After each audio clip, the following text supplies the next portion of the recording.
Hello, I have not picked up the camera in months. It has been months, and I'm kind of here to explain what's been going on. Obviously, we're still in our same situation, but I feel like a lot happened and I really just had to step away.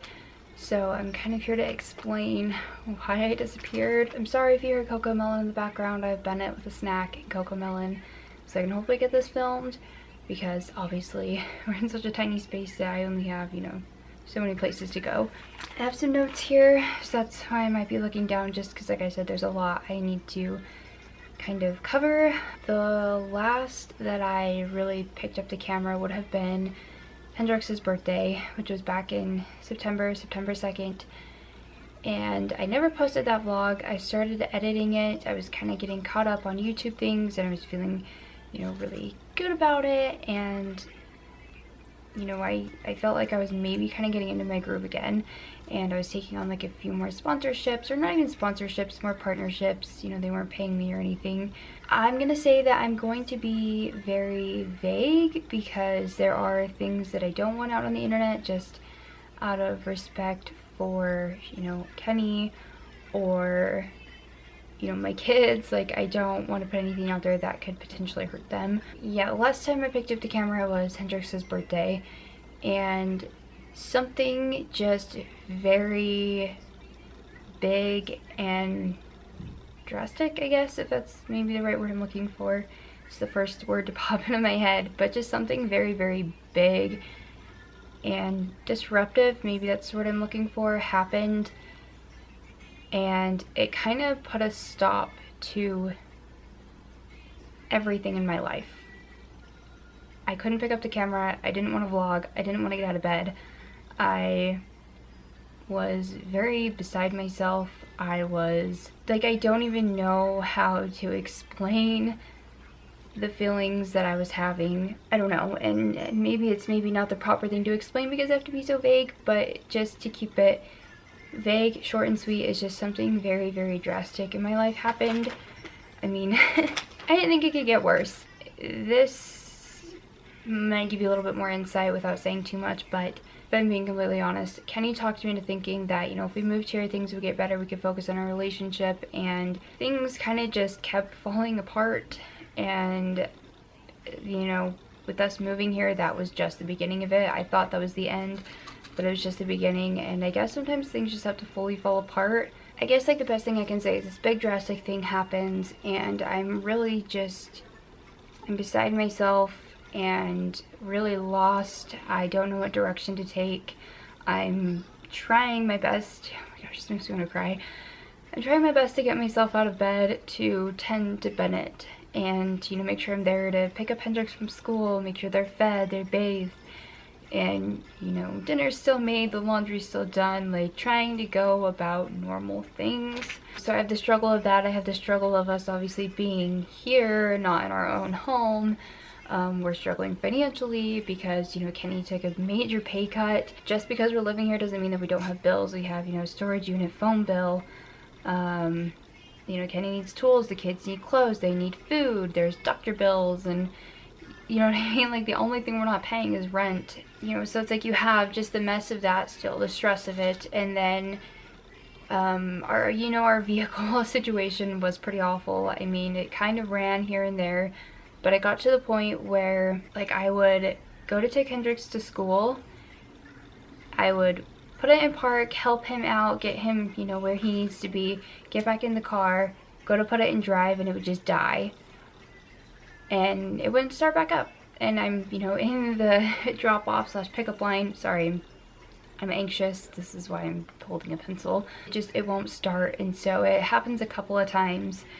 And I'm thankfully a little bit late, so there's really nobody behind me. I'm not really in the way. Every time I'd call Kenny and be like, the car won't start, like, it has no heat, it's cold.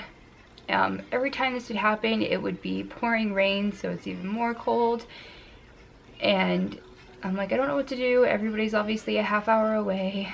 I guess I can keep trying to get it to start.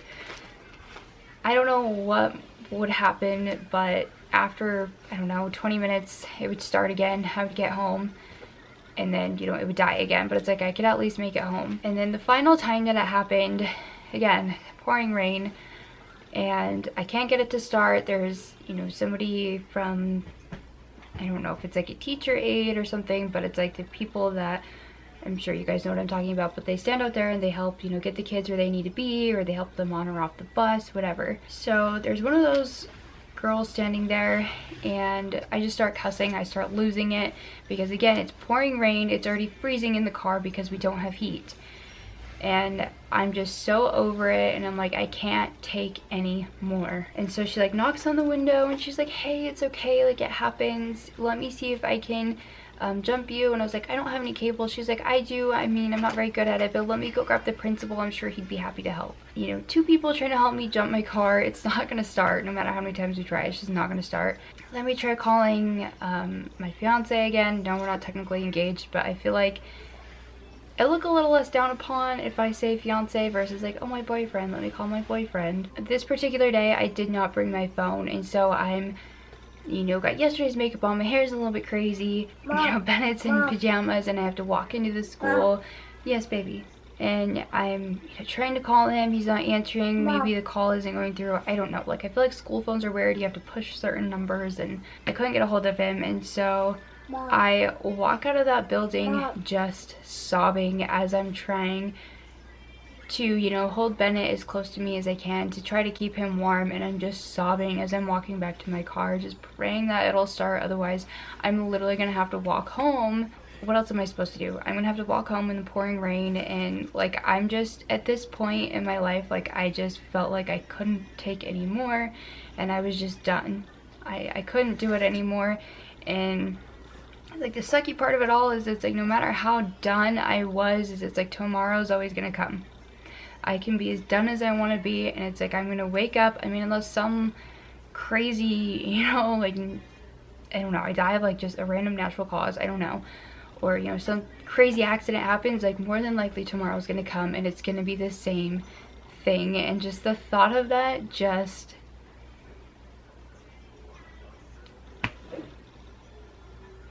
the thought of it, I didn't think I could do it. I didn't think I could keep going. Fell into an even deeper depression. Didn't think that was possible. Apparently it was. And I couldn't recognize my life. Didn't know the life I was living. Couldn't recognize myself. So it's 3 months later now, and I feel like I'm doing a little bit better. You know, some days it's still a little bit hard to get out of bed because, you know, we're still here in this situation, and I don't know who I am.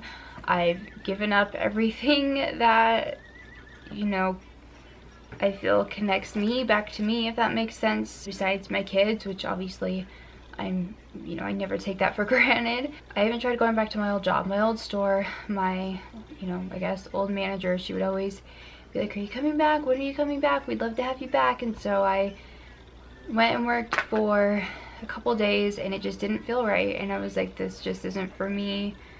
And it's so sad because it's like, that was something I took so much pride in. And when I was going through the process of being a single mom, and, you know, I was, excuse my language, but I was busting my ass to get where I was. I started out as a seasonal sales associate all the way up to assistant store manager. Like, that's quite a few positions that you have to work yourself up to. And so it's like, I took so much pride in that job, to turn around and think that it's like, wow, I'm not even excited to be, you know, back at my old store. Granted, you know, the whole store has changed, and, you know, the setup's different, the people are different. Like, it's still my same manager. There's, you know, 1 or 2 people that still work there that are the same. But like, the energy was just so different. I felt very unwelcomed, and people treated me like I had no experience, even though, like, it was just awful, absolutely awful. And I was getting paid, you know, $10 an hour with assistant store manager experience, and I'm just like, this isn't even worth it. So didn't even bother to ask if I could take on any more shifts. I just left it at that. Maybe a lot of people go through this, but it's just like, I miss myself. I miss being able to do the things that I love and enjoy, my hobbies, the things that made me me. You know, even just as YouTube, it's like, I'm not very big. I didn't make very much money. I didn't get very many sponsorships, really hardly any, but it's still something that made me feel like me. Or, you know, I would always have just the random urge to be like, oh, it's 10 o'clock at night, like I'm gonna go bake some cookies. Like, I'm that kind of girl.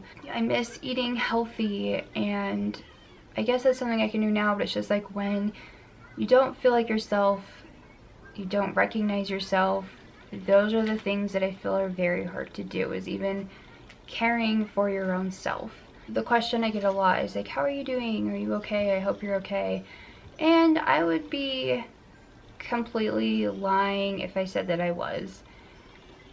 I mean, a lot of days I feel like I'm here to just put on a face, take care of my kids, do what I have to do, and just get through the day. I'm just going through probably the hardest time in my life right now, and I feel like I've said that before, but the difference between now and, you know, the situation I was in before is I had control over that, and I was able to do whatever I needed, and I still had my own home. My kids had that stability. As far as the kids go though, they're really great. Hendrix is thriving in school. He loves it. He has so many friends, and he's always talking about them, or like he runs into them at the store or at the mall, and he's like, oh my gosh, like that's so cool, Mom. And I'm the mom that cries over everything. I don't know why, but like it's just such a weird thing to think. Like the other week we had his Christmas program, and I bawled through the whole thing. Like, pretty sure I'm the only parent that just like sat there and cried. Like, it was a good cry, but it's just like, it's so crazy to think that it's just like, it seems like not that long ago I was on that stage and my mom was in the audience, and now it's, you know, that's my kid up there, and it's just like, that's so cool. I am just so proud of like the kid that he is. I guess like the only problem is we're still having a few ER trips here and there, just from a lot of his breathing problems. I feel like we're honestly always all sick. Like, ever since moving here, we're just always all so sick. Bennett just got over bronchitis and croup, and it's just all sorts of things. Bennett's doing really well, huh?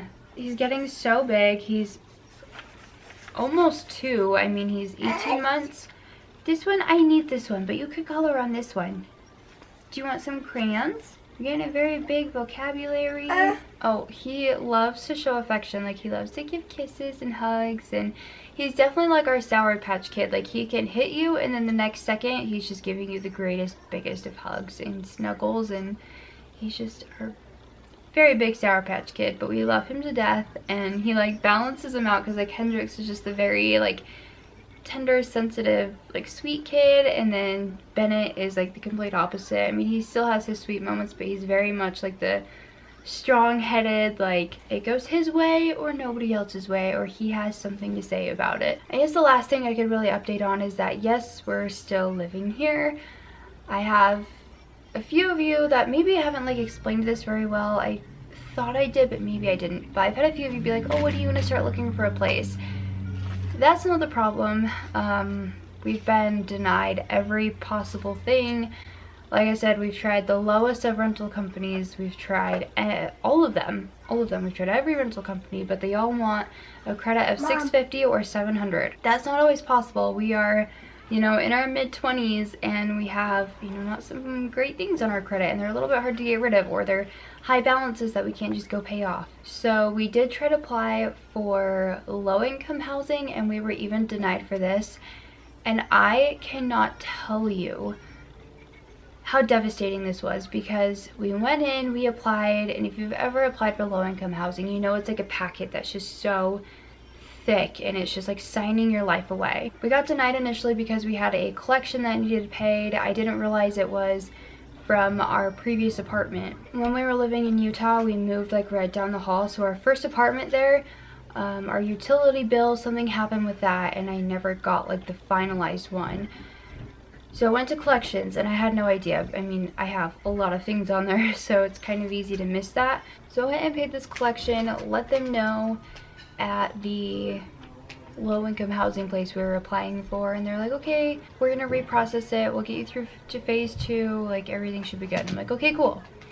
Well, then like a few days later we get another denial letter in the mail, and it's saying there's 4 different reasons. So the first one was that we were living or left. I wish I would have kept the paper. I kept it for like a month or two, so I would have it for this video to be able to tell you guys, because I was so blown away by this. But it was like, our living condition was unsanitary or hazardous, or like we had left the apartment that way or something. And I was so blown away, because you guys have even seen the way that we live. You have seen the way that we leave our apartment. You watch me scrub the place for hours and hours. I mean, it's not hours on YouTube, but you know, by the time I cut it down and stuff, for me it's hours and hours. Like, you guys know that we are not dirty people. Like, yes, we have kids, and yes, you know, there's a little bit of a mess, but it's nothing that is hazardous. It is nothing that is unlivable. And then I think the other reason was something to do with like our age, which was never stated. And then I think the third reason was because we were late on rent a couple times, which I guess is understandable. A lot of it was due to COVID though. So I mean, I feel like that's probably a really common thing a lot of places are seeing right now, is like late payments. Like, COVID literally just happened, and you know, Kenny was on commission. I don't even understand that. Like, we always worked it out with you guys. We always notified you.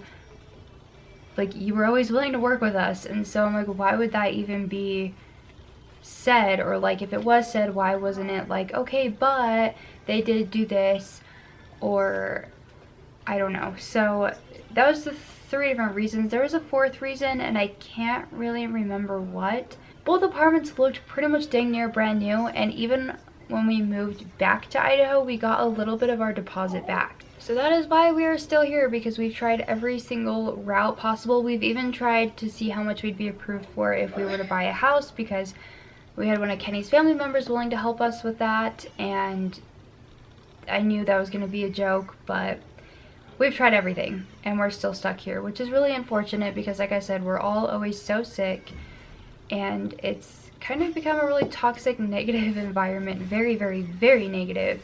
I don't want to talk too much, but like, Kenny's sister and her boyfriend moved back in. There's been things said that has been very hurtful, and just things that have happened that have made me look very down upon people, and I look so differently at them that I'm like, wow. It's just a very toxic environment that I would not ever want to raise my kids in, but I don't have a choice. I guess that's really all I can say on that. Again, being kind of vague, but just, I'm very frustrated, I'm very lost, I'm very sad. I don't recognize my life, and I get very angry that I have allowed this. As I've mentioned this before, but it's just like, why didn't I stand up more? Why didn't I put my foot down more? Why didn't I? It's like, I blame myself a lot, because it's like, I don't know. Maybe it was still a lot out of our control. I don't know. You know, we've been here almost 8 months, and I still can't make sense of it.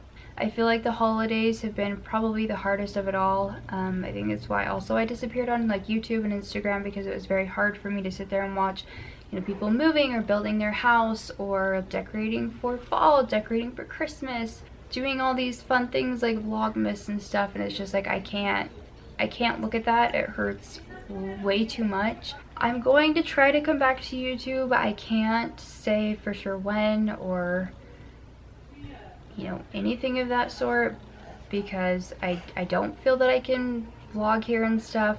I hate it here. That's the only thing I can get out, is that I hate it here. I'm not happy. I don't recognize my life. I don't recognize myself, and that's the biggest reason why I've had to step away. Still in his pajamas, because it's still kind of early, and he's got bedhead hair. He needs a haircut. Can you say hi? You say hi? Hi. Is that a Bennett? It's a very hard situation, and you know, like I said, the holidays being here, it's even harder. But I'm gonna end that here. I just wanted to, you know, like I said, say that, you know, we're still alive, we're still here, we're just really struggling. But I have a couple videos I'll probably put out, but like I said, I don't know that I'm for sure gonna come back like full time. That probably won't happen until we are out of this place, and who's to say when that'll be. Can you say bye? Bye bye. So hopefully we'll see you guys soon. Bye bye.